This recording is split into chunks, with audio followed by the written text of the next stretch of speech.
Have you ever looked at another mum and thought, I wish I could be more like her?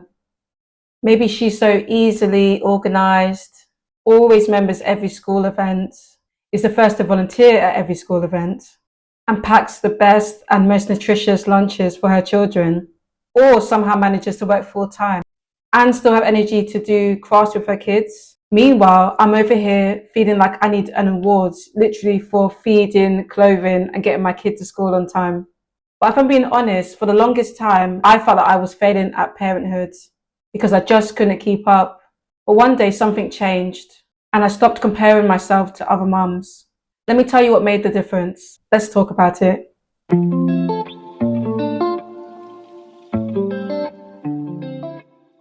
Hey everyone, I'm Shada and welcome to Mindset Over Meltdowns. And if you're new here, this channel is all about helping neurodivergent parents navigate the chaos of parenting with more self-compassion, less burnout, and mindset shifts that actually work. Thanks for watching and let's get into the video. If you're a neurodivergent parent, comparison hits differently because it's not just about keeping up, it's about feeling like your brain is fundamentally wired differently from what good parenthood looks like or is supposed to look like. So for me, as a parent with ADHD, it looked like this. Firstly, feeling like I was always behind. I always felt like I was in survival mode. I always looked at neurotypical parents and wondered how they could manage. These are parents that have 3, 4, 5 kids, and I was here struggling with my one daughter. They had structured routines, meal plans, and I could always remember appointments without having to set 3 or 4 or 5 alarms. I was constantly playing catch up, struggling with executive dysfunction.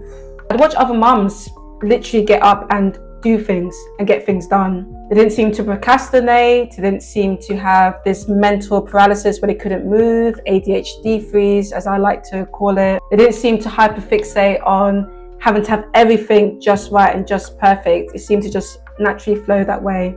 But I get stuck in this cycle of I should do this, but I can't. I should do that, but I can't. I should do anything, but I literally was stuck in place and felt like I couldn't do anything. And at the end of the day, nothing would get done. I see other mums out and about and they'd have 3 or 4 kids crawling all over them. They'd be able to navigate through different scenarios, shopping, sorting things out, moving through their day. And I just felt so overwhelmed. And I didn't know why I couldn't handle one child when there were other mums who had 3, 4, 5, even 6 kids. And they seem to manage just fine. I didn't realize that sensory overload is real. It's a real phenomenon and it can cause chaos. I always felt so overwhelmed and like I couldn't manage and I didn't know why. And fun fact, I actually work with young kids. I've worked in nurseries, I've worked in children's centers, I currently work in a primary school. For some reason, my brain goes into work mode. When I'm at work, I can manage any chaos, I can manage any emergency. I think my brain can switch on and off when I'm in professional mode. When I'm at home with my daughter, sometimes I just can't manage the tantrums and the meltdowns. I feel so overwhelmed. And I really felt like a bad mum for needing a break. For the longest time, I just told myself, if I try harder, if I work harder, I can be just like them. But I know now that it wasn't the truth. I couldn't handle it. And trying to make myself believe it just made things worse.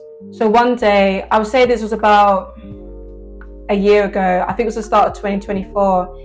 We had just moved, we had boxes everywhere. I was still trying to sort everything out. My daughter was tired, frazzled, overwhelmed. I was a mess. She was crying because she wanted a particular food. I don't know what it was, probably something unhealthy. We hadn't gone shopping yet, so there was nothing in the house. And I remember just feeling so overwhelmed. I just sat down on the floor because there was no couch and I couldn't move. I literally felt frozen in place. My mind had shut down. And I remember thinking to myself, this wouldn't happen to other mums. Why is it happening to me? Why can't I handle this? Why can't I do it? But I remember after sitting there for a couple of minutes in silence, my daughter came over to me. She sat on my lap and she just hugged me.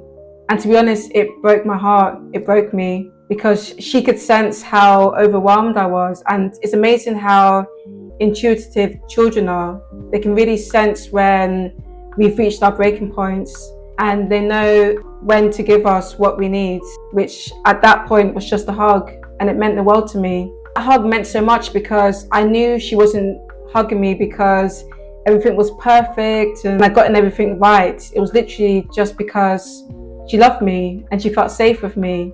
And then I slowly started to realize that she didn't need me to be like those other perfect mums. She needed me to be me. She needed me to be her mum, and that was okay, and that was enough.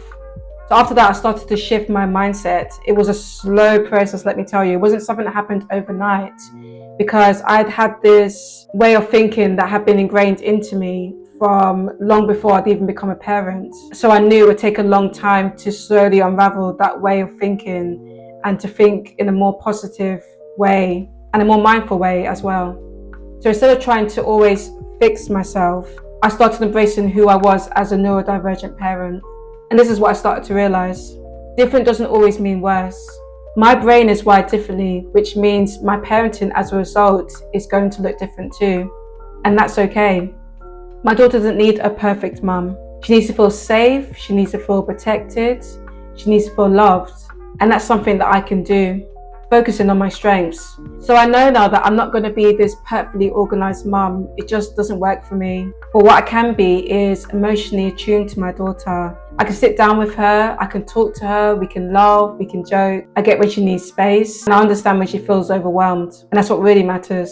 So I think what made me want to compare more was seeing all these perfect parents on Instagram. And these parents are neurotypical, and there's nothing wrong with that. I'm not trying to create this divide between neurotypical and neurodivergent parents. But I realized looking at them made me want to be more like them. It's just not possible with a neurodivergent brain.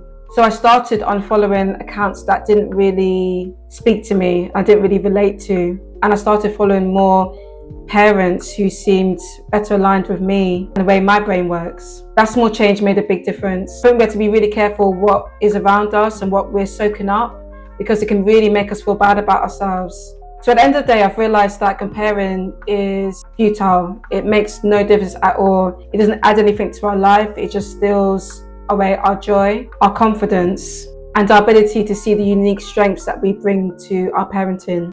So if you ever felt like you're not enough because you don't parent like neurotypical ones, let me remind you of something. Your child, my child, our children don't need perfect parents. They don't need you to be someone that you're not. Kids are really good at seeing authenticity, and if they don't see that you're being yourself, they'll feel it, and it's not going to do you or them any good. Let's just be ourselves. Our kids need us. So tell me in the comments, what's one thing you've compared yourself to other parents about? Let's make these struggles normal, because I feel like we don't talk about this enough, and it's so important. And if this video helped, don't forget to like, share and subscribe for more neurodivergent parenting tips. Thanks for watching. See you next time.